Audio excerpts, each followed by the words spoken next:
Chapitre 19. La baguette et le scarabée. 30 décembre 2000, 2 février 2001. Le 30 décembre, Molly passa au square Grimaud pour jeter un œil à la garde-robe de son fils. « Où est ton placard à vêtements » demanda-t-elle à Ron. « Pourquoi ?»« Parce que je veux être certaine que tu choisiras la bonne robe pour demain. C'est un jour important pour toi. »« Maman, cela fait 10 ans que Hermione me connaît, alors je ne pense pas qu'elle refusera de se fiancer avec moi sous prétexte que je ne porte pas ce qu'il faut. Je ne veux pas que tu me fasses honte devant ta future belle famille. Il me voit régulièrement depuis plus de 2 ans. Ton placard, Ron. J'ai le droit de ranger un peu ma chambre avant. Ron. Madame Molly, puis-je vous proposer mon millefeuille à la salpêtrière ? Merci, créature, mais créature est si content de la visite de Madame Molly. Si vous voulez bien vous donner la peine de vous asseoir. Pendant que Ron disparaissait dans les escaliers, sa mère prit place à la large table de la cuisine, sous le regard amusé de Harry, qui finissait de boire son thé. « Ne t'avise pas de rire, » le prévint Mrs. Weasley. « Je m'occupe de toi juste après Ron. » Harry posa sa tasse et fila mettre un peu d'ordre dans ses quartiers.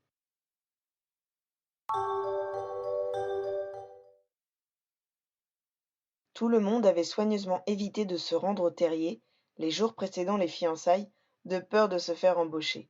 Mais tout semblait parfait quand ils débarquèrent à l'heure dite. La table avait été dressée dans le salon, et Mr. et Mrs. Weasley étaient sur leur 31. Ron et Harry passèrent avec succès l'examen scrutateur de Molly, qui ne trouva rien à redire à leur mise. Hermione arriva peu après par cheminée avec les Granger. La future fiancée s'était pour l'occasion habillée en moldu, sans doute pour que ses parents ne soient pas les seuls à ne pas porter de robe de sorcier. À moins que ce ne soit parce que sa jupe, dont l'ourlet lui effleurait les genoux, la mettait particulièrement en valeur. Harry jugea prodigieuse la capacité d'Hermione à leur rappeler subitement sa féminité, quand les circonstances s'y prêtaient. Ginny, qui s'était occupée du maquillage de l'héroïne de la soirée, arriva juste après eux par le même chemin. À la grande surprise de Harry, elle portait également une tenue moldue, dans laquelle il la trouva terriblement séduisante. Il se demanda si les sorciers savaient ce qu'ils perdaient en refusant de sourire au monde. Lui-même et Ron avaient mis leurs plus belles robes, magiquement repassées par Molly, qui surpassait largement créature en ce domaine. Au grand soulagement de leur hôtesse, tout se déroula parfaitement bien. Sa cuisine fut appréciée, l'ambiance détendue, et Ron passa sans incident la bague qu'il avait achetée au doigt de sa promise. En voyant Ron et Hermione roses et souriants alors que toute l'assemblée leur adressait des félicitations, Harry fut saisi d'émotion. Il fut heureux de sentir la main de Ginny chercher la sienne, et ils partagèrent ainsi ce moment de bonheur familial.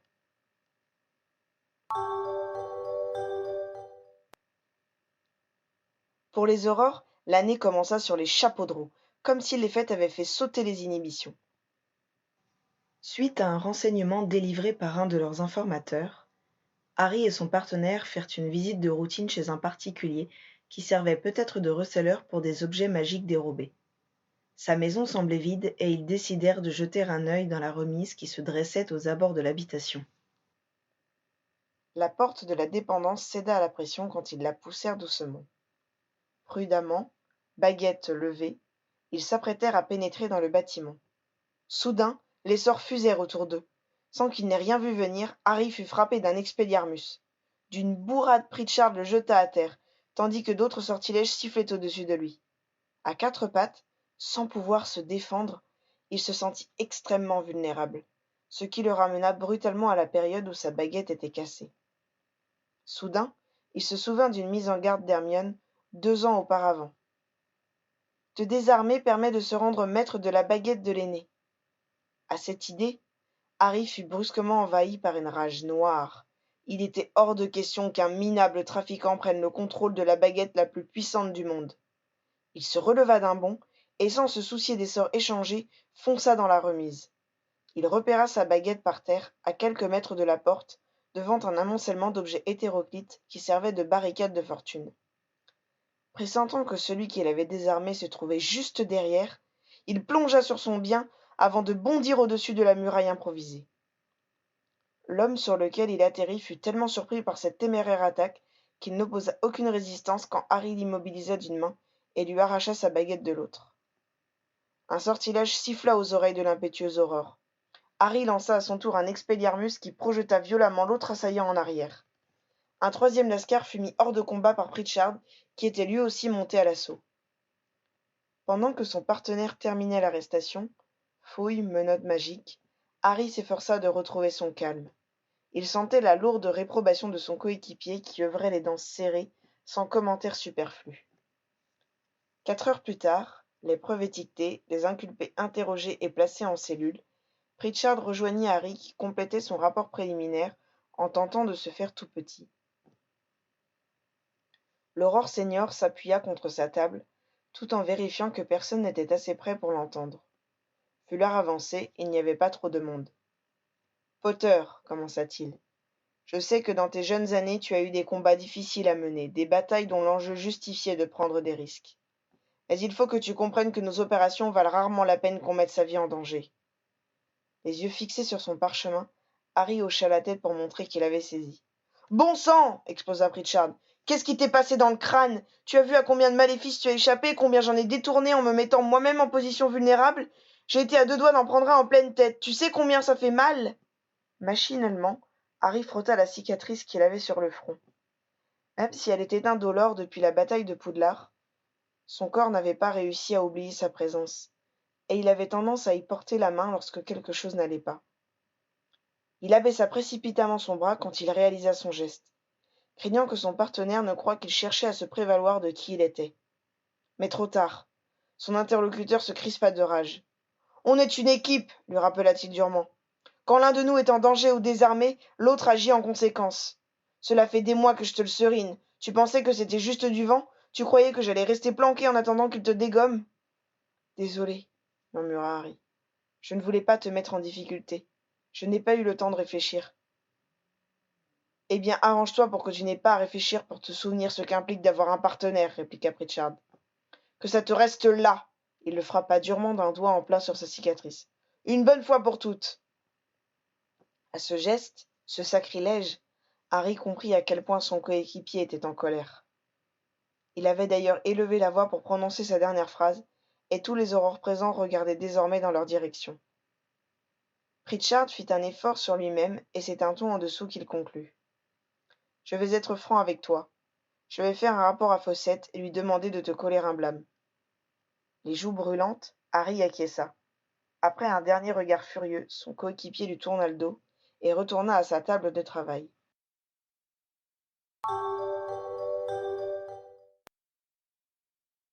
Les jours suivants furent difficiles pour Harry.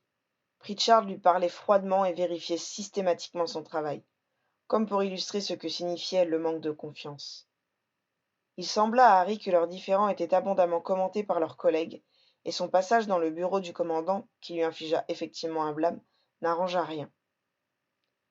Les autres aspirants, heureusement, mirent un point d'honneur à ne faire aucune allusion à la situation ni lui demander ce qu'il s'était passé. Seul Owen lui glissa d'un ton encourageant. « Quoi que tu aies fait, il ne va quand même pas te faire la gueule jusqu'à la Saint-Merlin. » Au dehors, Harry préféra ne pas s'épancher auprès de Ginny, car il savait qu'elle donnerait raison à son partenaire. Et il en toucha un mot à Ron qui lui dit « Finalement, tu as bien fait de refuser cette baguette. Quand on voit les problèmes qu'elle t'attire alors que tu ne l'as même pas, t'imagines un peu si tu l'avais gardée ?» Cela fit rire Harry qui prit un peu de recul par rapport à ses ennuis et attendit avec davantage de philosophie l'occasion de se réconcilier avec son partenaire.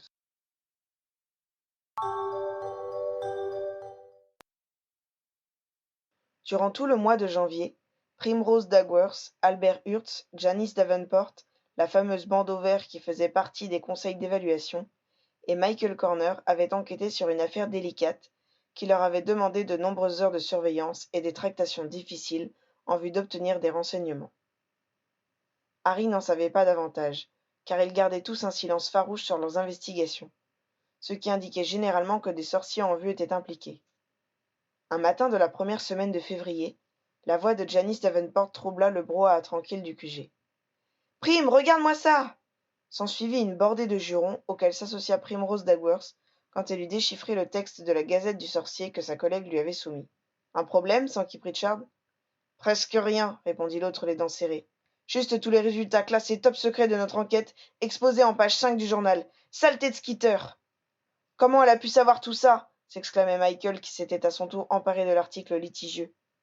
Janice Davenport lui arracha la gazette du sorcier des mains et partit à grands pas vers le bureau de Fawcett. Il y a eu une fuite, c'est sûr, grogna Albert Hurtz. Qui a eu accès à nos dossiers? La nouvelle faisait le tour du QG, et ceux qui avaient le quotidien s'empressaient de se rendre compte par eux-mêmes de l'étendue des dégâts. Harry était pensif. Il était pratiquement certain que Rita n'avait même pas eu besoin de soutirer des informations à l'un de ses collègues. Il lui avait suffi d'être là au bon moment et sous la forme adéquate. Il se demanda pourquoi il n'avait jamais songé à la dénoncer pour de bon, alors qu'elle lui avait passablement compliqué la vie à plusieurs reprises. Était-ce à cause de son père et de Sirius qu'il éprouvait autant de répugnance à révéler le secret d'un animagus non déclaré?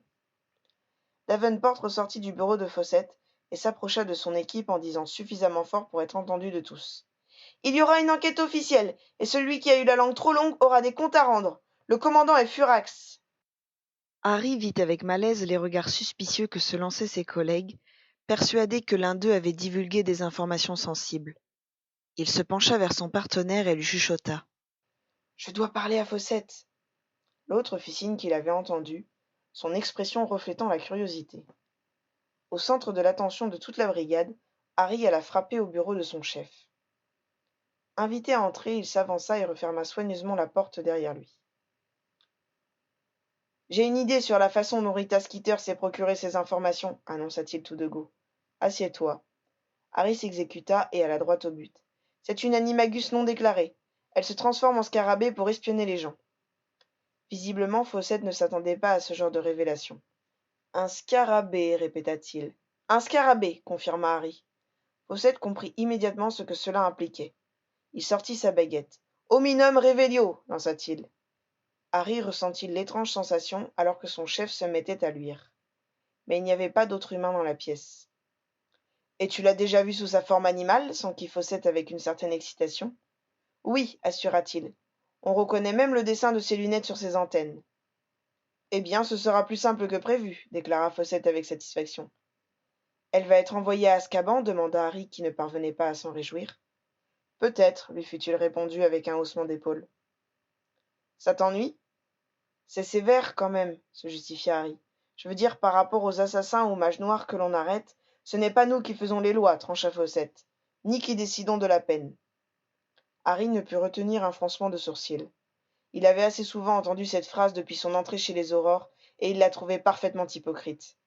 Pour commencer, ils avaient tous des informateurs, truands reconnus, qu'ils laissaient en liberté en échange de leur concours.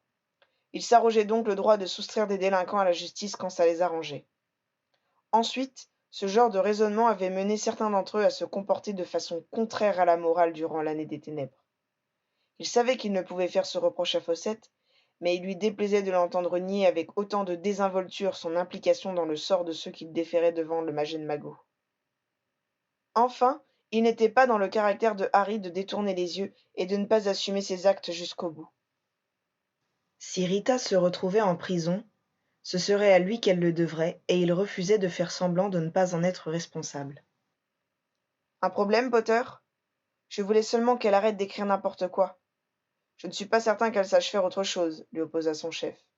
Mais c'est vrai qu'une fois notre carte jouée, nous n'aurons plus notre mot à dire. Peut-être qu'un peu de clémence nous serait plus profitable, qu'en penses-tu? Harry était assez honnête pour reconnaître qu'on lui demandait s'il voulait ajouter le chantage à la délation. Mais il ne pouvait pas non plus laisser la journaliste ruiner tous leurs efforts dans cette enquête, ni empoisonner l'ambiance de leur équipe. Si ça peut la convaincre de se trouver un autre sujet d'article, pourquoi pas, admit-il. Oui, c'est vraiment ce que nous avons de mieux à faire, réfléchit Fawcett. Tu veux bien prier Pritchard de nous rejoindre? Harry obtempéra. En ouvrant la porte, il se retrouva immédiatement au centre de l'intérêt général. Il n'eut aucun mal à attirer l'attention de son partenaire pour lui faire signe de venir. Une fois le bureau refermé sur la curiosité de leurs collègues, Fawcett annonça. « Stan, ton aspirant est plein de ressources. Figure-toi qu'il en sait long sur notre sale fouineuse. Elle peut se transformer en scarabée pour nous espionner. »« Oh la garce !» s'exclama Pritchard. « Malheureusement pour elle, on connaît son petit secret maintenant. Parce qu'elle n'est pas déclarée? Il semble que non. On la tient, jubila le partenaire de Harry. Bon, pour commencer, il nous faut un dossier sur elle, indiqua Fawcett. Il prit dans le tiroir de sa table une liste de parchemins vierges et inscrivit le nom de Rita Skeeter en grosses lettres sur celui du dessus. Il ajouta une série de notes que Harry savait être des messages internes du service, demande de congé, mémos divers, et les inséra dans la liasse. Il solidarisa le tout avec une cordelette en cuir. Voilà qui devrait faire l'affaire, décida-t-il en contemplant son assemblage d'un air satisfait. Il ne nous reste plus qu'à la convoquer. Vous êtes sûr que ça suffira s'inquiéta Harry dubitatif. En faire beaucoup à partir de pas grand-chose, c'est sa spécialité, remarqua-t-il avec plus d'acidité qu'il ne l'aurait voulu. Elle ne se laissera pas prendre par un tas de papier. C'est vrai qu'elle ne t'a pas raté, convint Pritchard. À partir du moment où on connaît sa capacité de transformation, elle est cuite, expliqua Fawcett. Elle ne peut pas risquer qu'on lance une enquête approfondie sur elle, même si elle sait que notre dossier est vide. Bon, tu veux être présent à l'interrogatoire ou pas? Harry n'en mourait pas d'envie, mais il considérait qu'il serait lâche de se cacher derrière ses collègues, alors qu'il était à l'origine de ce qui allait se passer. Et puis elle devinerait sans doute que c'était lui qui l'avait balancée, et il ne voulait pas qu'elle croie qu'il avait peur d'elle. J'en suis, annonça-t-il. Bien, prit note Fawcett. Je vais envoyer Hurts et Dagworth la chercher. Cet après-midi, ça vous va? Harry et Pritchard firent signe qu'ils étaient d'accord. Parfait. D'ici là, pas un mot à quiconque. Quand ils ressortirent, le brouhaha de la grande pièce s'arrêta net. Et c'est au centre d'une attention soutenue qu'ils retournèrent à leur place. Harry se demanda si certains croyaient qu'il s'était dénoncé ou qu'il avait mis son formateur en cause. Quoi qu'il en soit, ils subirent des regards en coin tout le reste de la matinée. Quand Harry revint du service juridique où il était allé déposer un dossier, Owen l'attendait dans le couloir devant le QG. « Alors, comment elle a fait » questionna-t-il. « Qui a parlé ?»« Peut-être toi, répliqua Harry. »« Allez, donne-moi un vrai indice, insista son camarade. Tu as entendu ce que Davenport a dit de ceux qui avaient la langue trop longue? J'ai déjà un blâme dans mon dossier, je me passerai bien d'un second. Tu n'es pas drôle. Non, pas drôle du tout, sourit Harry. Il n'était peut-être pas Serpentard, mais il gardait des secrets depuis son enfance. Alors il en fallait un peu plus pour les lui faire révéler contre son gré. En début d'après-midi, Albert Hurts et Primrose Dagworth furent convoqués dans le bureau du commandant des Aurores.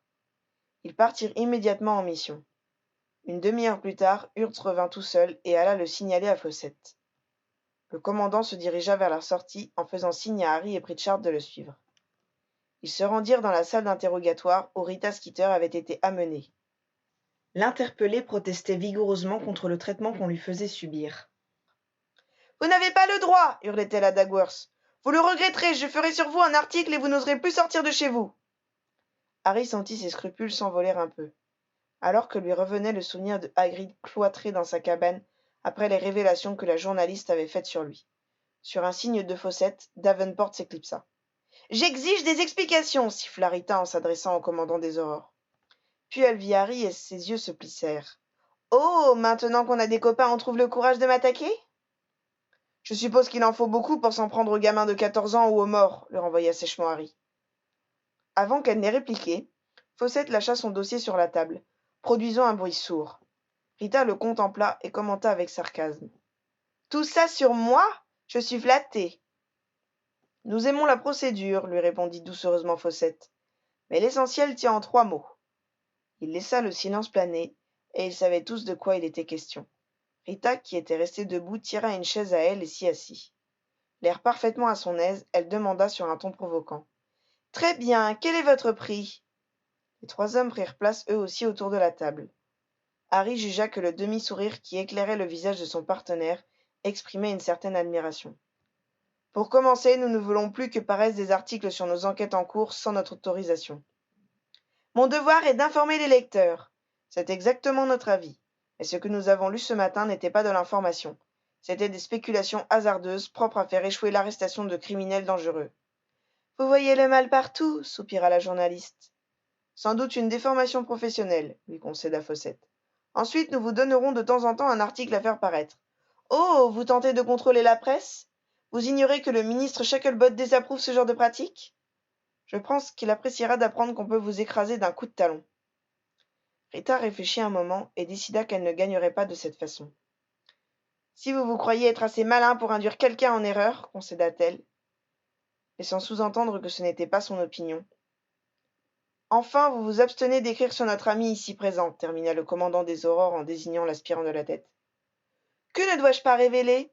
Qu'il a un enfant naturel, qu'il vit dans la maison de celui qui a trahi ses parents, qu'il a eu dans sa jeunesse une relation pour le moins équivoque avec le non regretté Albus Dumbledore?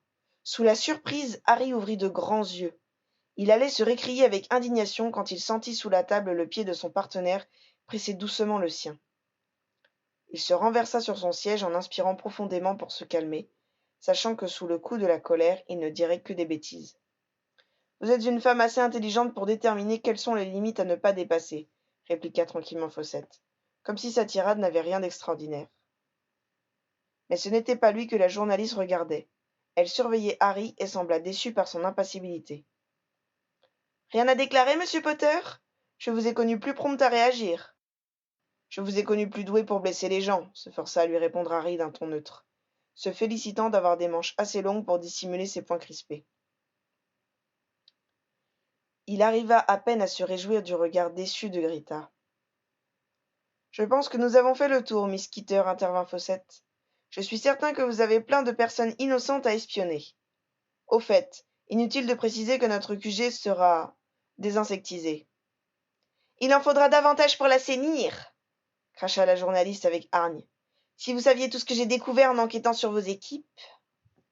Comme Fossette ne relevait pas, elle repoussa sa chaise et indiqua.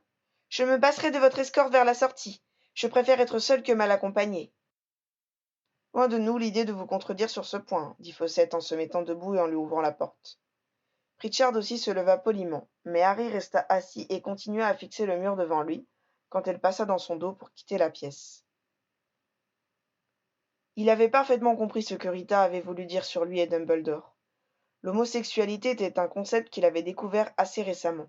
C'était un sujet qui n'était jamais abordé par sa famille et, si Harry en avait entendu des évocations à Poudlard, c'était dans des termes tellement flous qu'il n'en avait pas saisi la signification. Troublé par ce qu'il avait fini par comprendre, il en avait parlé à Hermione qui avait hoché la tête et lui avait appris que c'était une réalité qu'on retrouvait aussi chez les Moldus, et que c'était plus ou moins bien accepté d'une société à l'autre. Chez nous, c'est tabou, avait-elle conclu. Mais cela ne veut pas dire que ce soit mal en soi. Depuis, il avait croisé son collègue Anthony Goldstein, accompagné d'un garçon dont il semblait proche, alors qu'il faisait des courses, et il avait réalisé que lorsque son collègue parlait de sa vie hors du bureau, il était toujours question d'un ami masculin. Il n'avait pas creusé le sujet plus avant, considérant que cela ne le regardait pas. Cependant, retrouver ces notions liées à Dumbledore et lui l'avait déstabilisé. « Potter » fit la voix de Pritchard. Il se leva lentement. Il aurait préféré qu'on le laisse tranquille un moment, mais ils avaient jugé bon de rester. Il plaqua un sourire sur son visage. « On a eu ce qu'on voulait, dit-il en se tournant. Finalement, seul son partenaire était là. « Tu as été très bien, lui dit celui-ci. »« Ah » dit Harry surpris par cette appréciation. « Ce n'est pas facile de garder son calme quand on est attaqué personnellement. »« Ce n'est pas comme si elle était tombée juste. Pas d'enfant naturel? Je suis déçu, ironisa Pritchard. Répondit Harry encore trop furieux pour plaisanter. Ne me dis pas que c'est son allusion à Dumbledore qui te met dans cet état. Elle n'en a pas assez inventé sur lui. Son livre est un ramassis de mensonges et de méchanceté gratuite, explosa Harry. Faut-il en plus qu'elle ajoute qu'il... Il termina sa pensée d'un geste vague, se refusant à la formuler plus clairement. C'est le genre de choses qu'on dit de tous ceux qui ne se marient pas et n'ont pas de liaison connue, lui apprit son partenaire en haussant les épaules. Ah bon? C'est un bruit qui commence à courir sur Shacklebot aussi. Hein? Si tu veux mon avis, il s'en fiche. Par contre, si tu ne désires pas faire l'objet de spéculations, essaie de te montrer en compagnie féminine de temps en temps. D'abord interloqué, Harry se souvint que son partenaire n'ignorait pas qu'il avait une femme dans sa vie, vu la façon dont Ginny s'était vautrée sur lui le jour où ils s'étaient croisés dans une chambre d'hôpital. Du coup, il répondit franchement. Elle préfère que ça ne se sache pas tout de suite. Parce qu'en plus, tu as réussi à mettre la main sur une fille qui ne se vante pas de sortir avec toi. Ne la laisse pas partir, mon gars. Il n'y en a pas beaucoup comme elle. À l'évocation de Ginny, et touché par l'appréciation qu'en faisait son partenaire, Harry sentit sa colère et son malaise s'alléger. Ses muscles se décrispèrent et il eut même un petit sourire. « Allez, on y va, fit Pritchard, satisfait de l'état d'esprit de son aspirant. Ça sent le cafard grillé ici.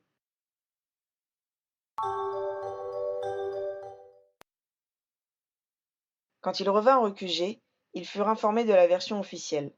La façon dont la journaliste avait pris connaissance du dossier avait été déterminée et aucun Aurore n'avait commis de faute. Des mesures seraient prises pour éviter que cela se reproduise. Bien évidemment, leurs collègues ne se satisfaisaient pas de ces semblants d'explications et les spéculations les plus diverses couraient déjà. Même s'il était clair que Harry et son partenaire en savaient davantage, personne n'osa les interroger directement, au grand soulagement du jeune Aurore. Le soir, il ne parla pas de cet épisode à Ron et Ginny. Il s'arrangea pour monter se coucher avant les autres. Seul dans sa chambre, il ressortit sa pansine, rangée dans son armoire sous de vieilles robes. Il la posa sur son bureau, hésita, puis plongea dans les souvenirs de Dumbledore. Quand il revint à la réalité, assis sur le tapis, il se sentait plus léger. Non, il n'y avait aucune équivoque dans le regard que Dumbledore posait sur lui. Il en était certain. Il était partagé entre un immense soulagement et la honte d'en avoir douté. N'était-il pas particulièrement bien placé pour savoir qu'il ne fallait jamais avoir foi en ce que racontait Rita Skeeter? Ginny arriva dans la chambre et s'étonna. « Pourquoi tu n'as allumé que la petite lampe ?» Puis en le découvrant par terre, elle s'inquiéta. « Ça va, Harry? Tu t'es fait mal ?»« C'est bon, » la rassura-t-il. « Juste besoin d'un câlin. »